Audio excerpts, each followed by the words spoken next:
Hello again. We are going to be continuing with our trip down the southern coast of Africa, considered by many to be the most beautiful coastal ride in the world.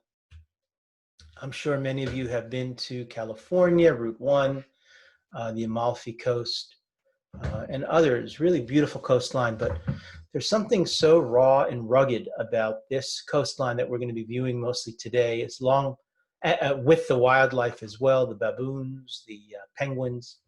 So without further ado, let me get right to the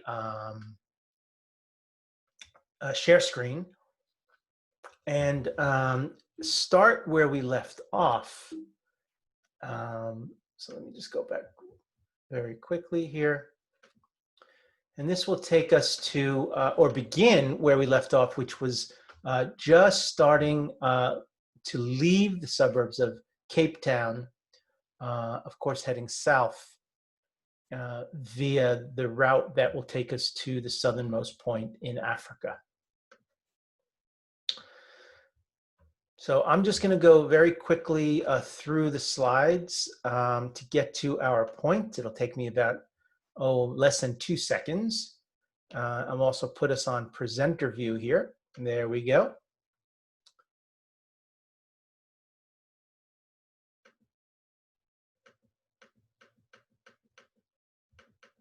We went to Robben Island. So we ended with a discussion about the sharks, and we're going to pick it up right here. I just want to get my water because today in Morristown, it's a bit of a hot and humid day, very much like the weather is in Cape Town. We also briefly spoke about the Mediterranean climate. We're going to be heading to the vineyards in just a few minutes as well. So you're going to start to see what is considered really some of the world's best kept vineyards. They're extensive. And as I might have mentioned to you in another lecture, that when Napoleon was exiled to Elba Island, he requested South African wines as opposed to French wines. These are the suburbs that we talked about. Heading south, this is where we're going to be today. Let me get our little pointer up. This is where we're going to be today at the point, the furthest south point.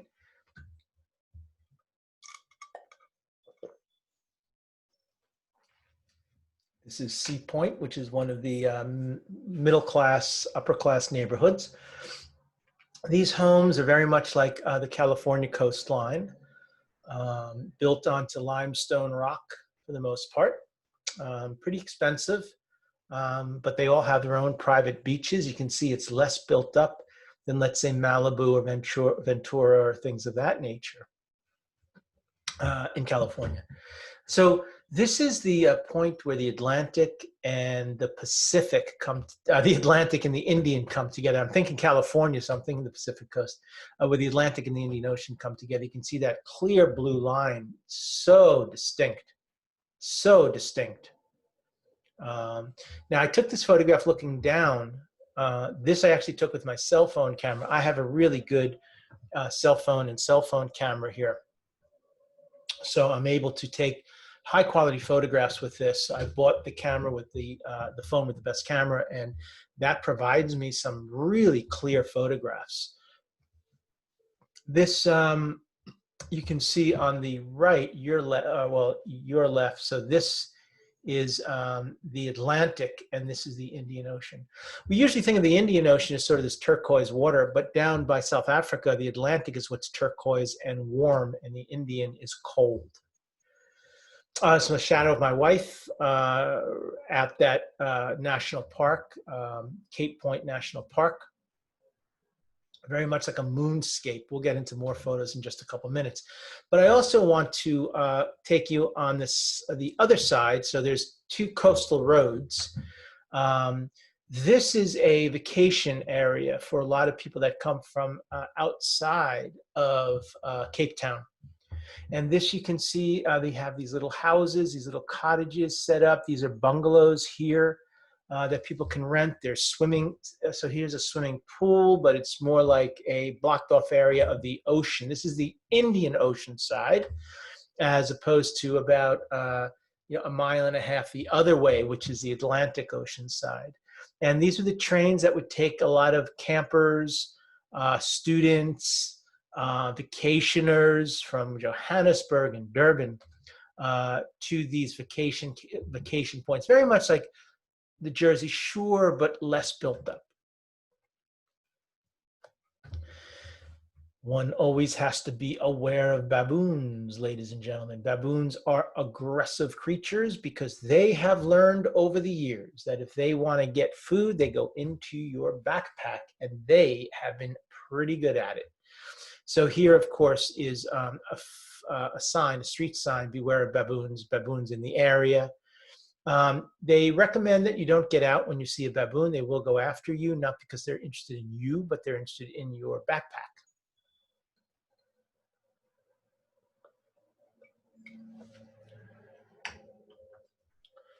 You can see this baboon right here is carrying its young. No, that's just his hand. Yeah, let me make this a little bit brighter. Here it is. There we go. There we go. There we go. Yeah, that's just his hand. See, I couldn't even see it was a little bit darker, but now I can see it much better.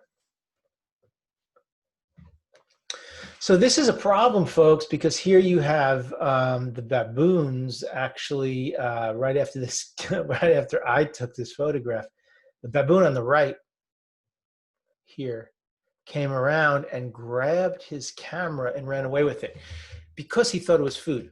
You know, the kid was putting it up to his face thinking that it's near his mouth, and then the baboon wanted to get a shot at it.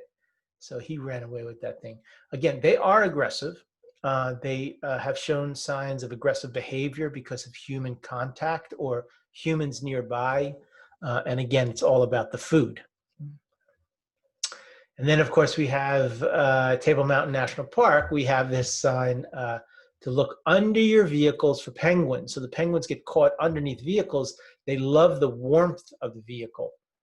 And remember, these are not Arctic or Antarctic penguins. These are warm weather penguins in Cape Town. I'm not sure how many there are, how many groups there are of warm weather penguins in the world, but one of the largest and most significant is in Cape Town. And I'll show you them as we go along. So again, these are my photographs. We were coming into a beach community that you can swim with the penguins. They're pretty big. You know, they're about that big. So they're about 2 feet. They're pretty big animals. I actually thought they were smaller. They always look smaller, but they're pretty big. Now these are much smaller than the ones you see in Antarctica. These are different kinds of penguin. As I say, these deal with the heat very well. It's very hot in Cape Town in the summer. It can get up to 100 degrees easily. Here's a photograph that I took of female penguins on their eggs, or on their young. They're mammals, on their young. So they're covering up the babies. You can see the brown baby, baby, baby, another baby. So these mothers are sitting on the nest where the babies will come out. Penguins mate for life. So if a penguin is lost at sea, the father will come back and feed the young until the father mates with another penguin, and then they will both take care of the child or the little penguin. So they're really fascinating creatures. And here you see a great example of that sort of communal mating, breeding, and basically a community that looks after each other and not aggressive. So here's the road that we took. There's the baboons that we saw were right here, and now we're coming in, and you can kind of get a good scan, if you will, of the sort of that lunar moonscape, if you will, of this area. It is extremely rugged.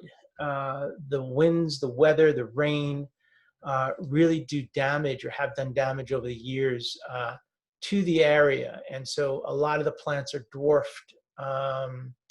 And as I said before, that's one of the reasons why Cape Town is where it is, because the sailors coming around the Cape of Good Hope really needed a place to stop and stay. Here's the road. You can see, I told you some of this you get really queasy. My wife really doesn't like this road. It's a straight drop, 2,700 feet, straight down into the Atlantic. This is sort of coming back into Cape Town, but these roads wind back and forth for a good 2 or 3 hours. And as I say, it is considered one of the most beautiful coast rides in the world. And I understand why. This is a photograph we took from another spot looking over at this one. And then this is a little bit further south now, right at the Cape of Good Hope. So these, first of all, it's a very beautiful, very serene, very blue. I wish I can describe it better, but it almost seems to go on forever. The mountains, right to the sea, and you really feel dwarfed. You really feel small among the mountains and the sea and the vastness of it all. Here you can see commercial fishermen. This is an area of South African lobster, which grow. They're sort of like big prawns. They don't have claws, so they just have these big tails. But other fish also for commercial use, for feeding and for eating. Not for feeding, for eating. And then this, of course, is that point which is called the Cape of Good Hope. So this is the Cape Point, the southernmost point on that tour, and the place where those two oceans collide as well. So the road that we took was this way, was this way coming in, and then we would take the road on the other side, on the Atlantic side coming out. Here is the Indian Ocean, here is the Atlantic Ocean. This is cold water, this is warm water. The two turbulent waters, being warm and cold, cause these horrendous storms off the coast of Antarctica that can easily ground a ship with no problem. So you can see how rugged it is, how yeah, it's really something special. And you can see here, as we go a little bit further now around and north, you can see some of the small villages that have popped up along the way as well. These are beautiful little towns, maybe 100 families, 150 families. A little village downtown with an ice cream shop and a grocery store and a bar and, of course, a cafe. And then people just sit out, watch the water. You really do feel a sense of isolation. I'm a writer, and my dream is to go to South Africa and write for 6 months. This is the lighthouse at Cape Point. Here you can see that point right before the waters change from the Atlantic to the Indian.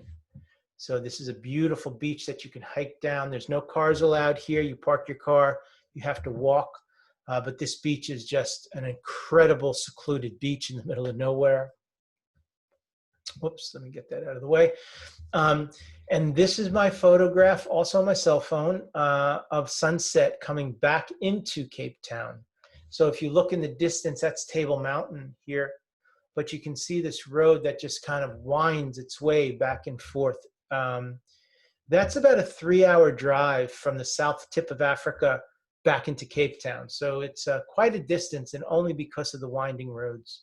Oh, look at that. That's my wife and I settling in on one of those mountains. You can see it's probably right about here. And then you can see us kind of, I'm a little queasy at that point because those roads are really crazy. And then, of course, heading back north into Cape Town itself, you can see the sunset, the magnificence of the land.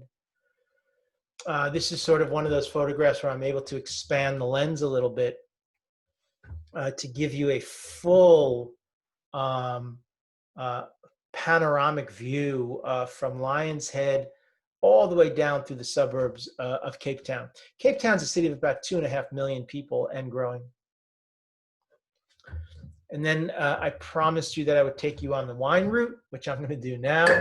The wine routes in South Africa are very well traveled. There's a lot of industry that is based around wine, very much like Napa Valley.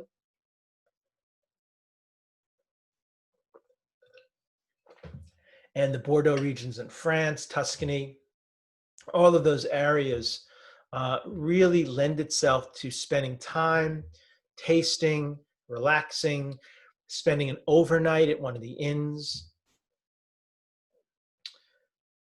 This area is called Stellenbosch. And this is what a vineyard looks like inside. This is the estate home, the testing or tasting room, if you will. They call it testing rooms, but it's actually tasting rooms. You'll sit with your family, they'll bring you the wine. They hope that you'll buy. So again, remember at the beginning last week, I showed you the photograph of the inn that we stayed in. Here you see the same kind of Dutch architecture. I think this is a vineyard called Groot Constantia. And that is the old original estate house.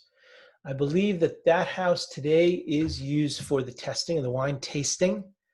You can see the beautiful floral arrangements, the flowers and so forth. And by the way, as I mentioned once before, Cape Town is has one of the most diverse biodiversity, is one of the most biodiverse cities in the world. It's Mediterranean climate, but it has a tremendous amount of plant life. And you'll see that now, not only in the wine route, but in just a couple of slides, we'll get to the Botanical Gardens as well. Old Dutch architecture, stucco, wood.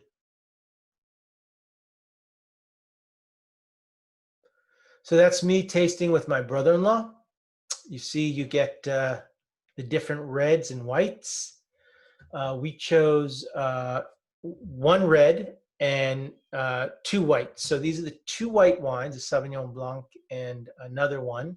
And then the red is here, and then a glass of water you get as well to kind of clean your palate between one and the other. So you don't want to drink one, drink the other without cleansing your palate. We actually bought quite a few here, a couple of cases actually. They ship it back to America for you. So you can see it's a very unusual and beautiful countryside as opposed to California, which has sort of these rolling hills out in Napa Valley. Here you have these stark limestone cliffs and mountains that are just so beautiful.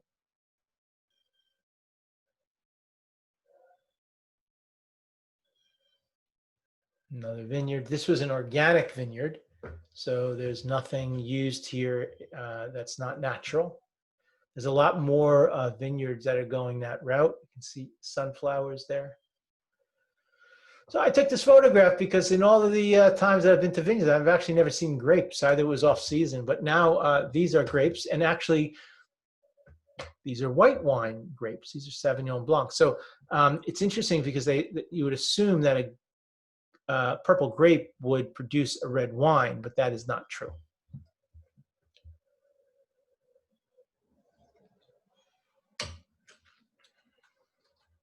All this talk about wine is making me thirsty. So. This is Stellenbosch. Stellenbosch is a major thoroughfare, major town within wine route, wine country. It's also a college town. I think it's 35,000 students. And it's also a fun place to be, lots of cafes and bars. It's a wonderful and beautiful little town. It used to be considered sort of the epicenter for the more Afrikaans, the more right wing, if you will, the more right wing community in South Africa. But today that's not the case. So this place is the Botanical Gardens in Cape Town. This is considered the most biodiverse spot on Earth. So there are more plants and more species in one place naturally than any other place in the world. First of all, you're going to have in Mediterranean climates, because the growing season is so long and so healthy and so wonderful. There's no winter to kill off the plants. You're going to have this tremendous diversity, but also because Cape Town, unlike the Mediterranean belt that we have in the Mediterranean Sea, that has really been overpopulated from time immemorial, and the Phoenicians and the Greeks and the Romans. But the area around Cape Town, although you had African tribes that would sort of frequent the area, there wasn't the same number of settlers that came and ravaged the area for sheep herding or for farming or whatever it might be.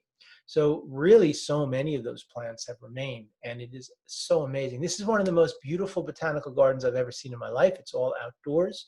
They have no indoor displays. These are very old plants, considered some of the oldest on Earth. They're fern-based. So I would give anybody $10 if they can guess what kind of tree that is. That is what they call a wild fig tree. So that same fig tree, or from the family of the fig tree that gives off fruit, this is a fig tree that is wild. It doesn't give off fruit anymore, but it is from the fig tree family. And I believe, and I don't quote me on this, but I believe it's 700 years old. So within the Botanical Gardens, you can walk different routes, and each route takes you to a different area of biodiversity.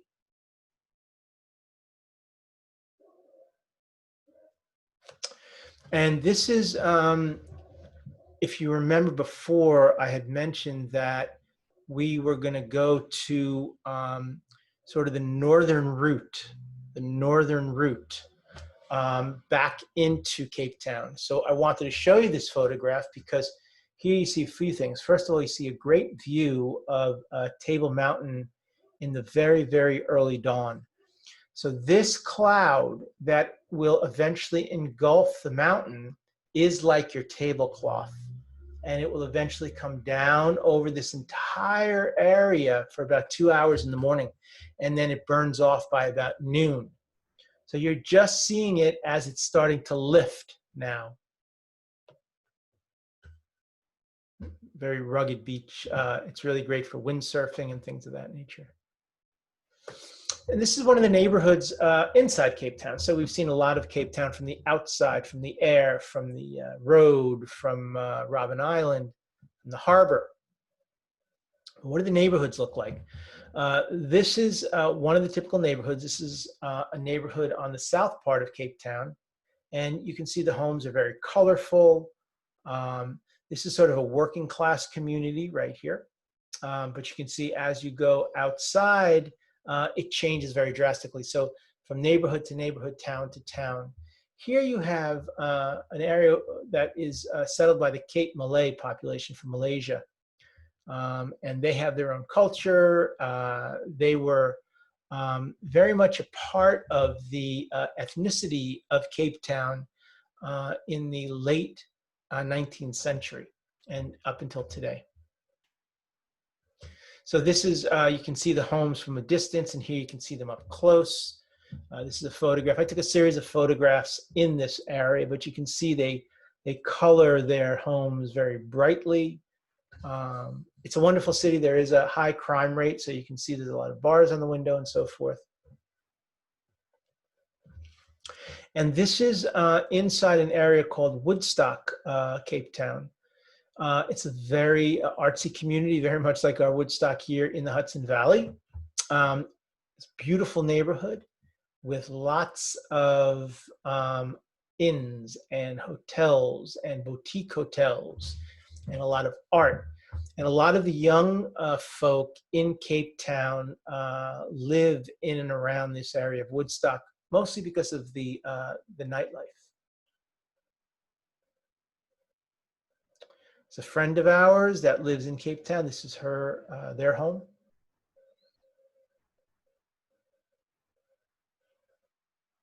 This is a Botanique, which is a botanical store.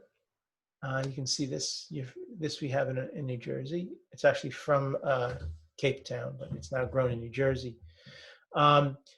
This is hanging plants, but this is a Botanique. So this is where you have all these different botanical extracts, herbs and oils, and anything that is wrong with you can be cured via one of these botanics. And it used to be the job of the witch doctor, right? But in modern times now we have these fancy stores. It's a friend, young lady on the left is a friend, and this is the two children of the woman that runs that store that I just showed you. So they're all having their little lunch there as I take their photograph.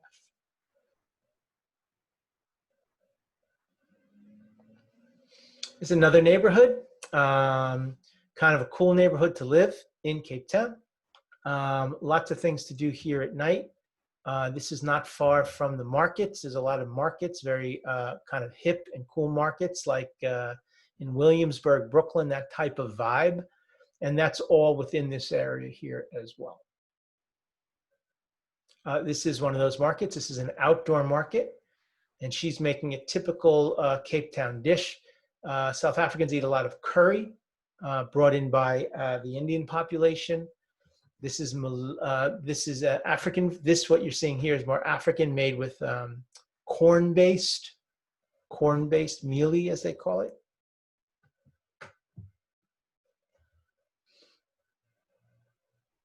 It's a little road that leads out.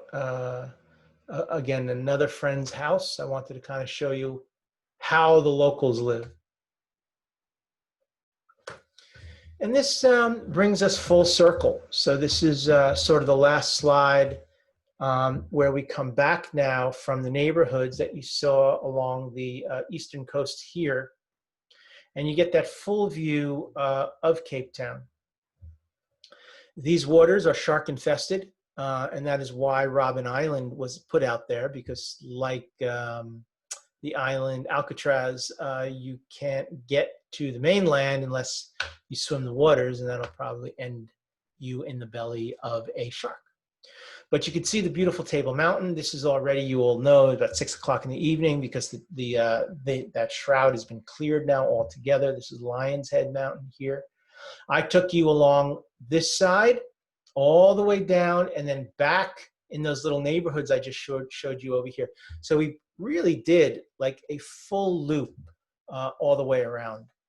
So with that said, I'm going to come back to our main screen. And I really hope you enjoyed both last week's and this week's lecture about Cape Town. If you see in my room here, because my wife is South African, we have a lot of African art. You can see it up on the wall over here. I can take this around and show you a little bit better. So those pictures are from Cape Town. And then you can see here on my piano, right there on my piano, that is a rendition, a drawing of dancers, of African dancers. See that? And this is actually on something made from elephant dung. No, there's no smell. It's just a byproduct of elephant dung, but it makes it like paper. And these are South African dancers. So you can see that.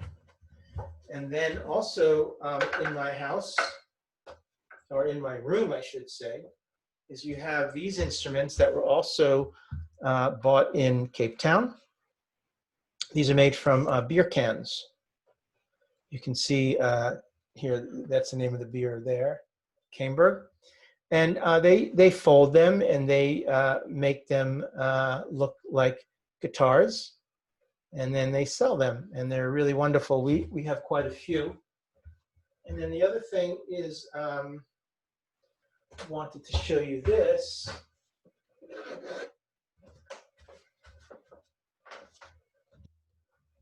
Now that would look familiar to you, right? That's Table Mountain right there. And then here, these are made from tin. I don't know if you can see that. That's tin. So these are sort of the shanty homes, the tin homes. And then the background is Table Mountain, where we were just for the last half an hour. That's also bought by a street artist in CapeTown. And I think I have one more. Well, maybe not. I would have to look for it, and I don't really want to do that right now. But yeah, we go back quite often. Unfortunately, right now, they're also under lockdown. We speak to Megan's brother, my wife's brother, on a regular basis. So we hope things will change. But in the meantime, I do hope you enjoyed the two-part lecture about Cape Town, South Africa. I hope you learned a lot about not only the beauty of the city, but a little bit about Nelson Mandela. I hope to see you again soon. Our next lecture, we're leaving Africa altogether, and we're going to go local. So stick around for that. We'll see you again in a week's time. Stay safe. Don't forget to wash your hands on a regular basis, and I hope to see you again very soon.